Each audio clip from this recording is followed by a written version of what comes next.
The Jaguar rebrand. The last couple days, as people all over the world have reacted to the complete rebranding of one of the most iconic manufacturers of automobiles in the history of automobiles, it's been clear that the reception has been largely not good. And I think Elon Musk summed it up best in his tweet, "Is this even a car company anymore?" As I was watching it, I was waiting for cars to take center stage. That never happened. So I get it. They're going for a complete shakeup. This is not a more recent company or even a company without much of a history, like maybe a Kia or a Hyundai or even an Infiniti, where you could probably go and do a radical rebrand and it might work a lot better.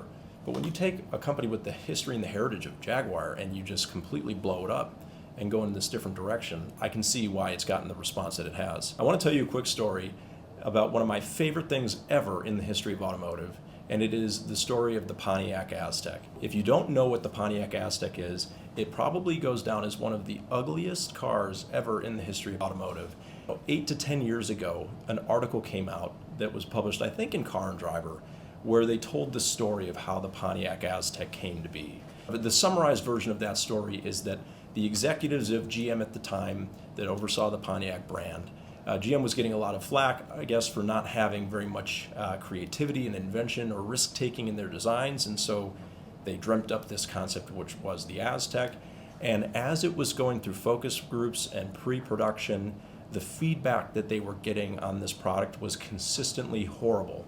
I mean, people saying things along the lines of, "You couldn't pay me to drive that car," or "I wouldn't drive it for free." Yet the top brass at Pontiac and GM were so committed to the project that they basically took all of that feedback and said, "You all don't know what you're talking about, we're moving forward."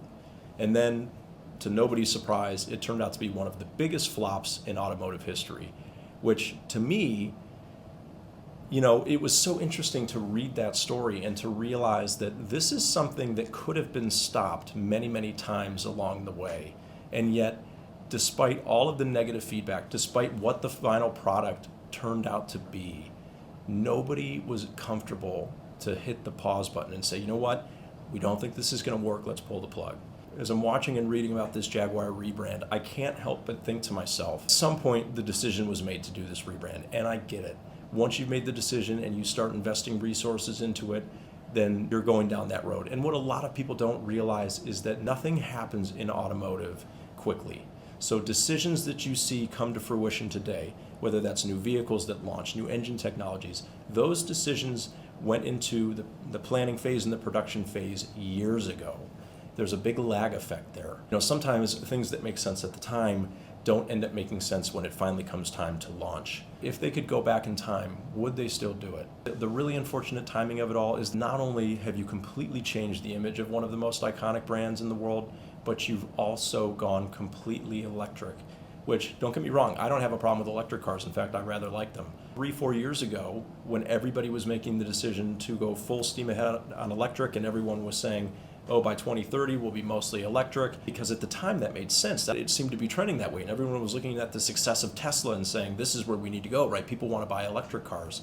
And then, as time goes by, the momentum gets slowed a little bit and people realize, you know what, the market is speaking.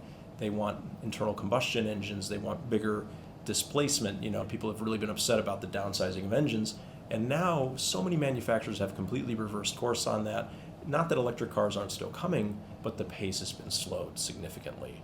And yet here you have Jaguar that not only has completely blown up the image of their brand and gone in a different direction that I'm not even sure what direction that is, but they've gone all electric as well. I can't help but draw the parallel to the story of the Aztek and wonder, were there times along the way where the feedback was, this is maybe not the direction we should be going, but people at the top thought, you know what, we're too far into this, so we're going to soldier on. Maybe one day we'll find out. I'll say this, if their goal was to get people talking about Jaguar again, mission accomplished.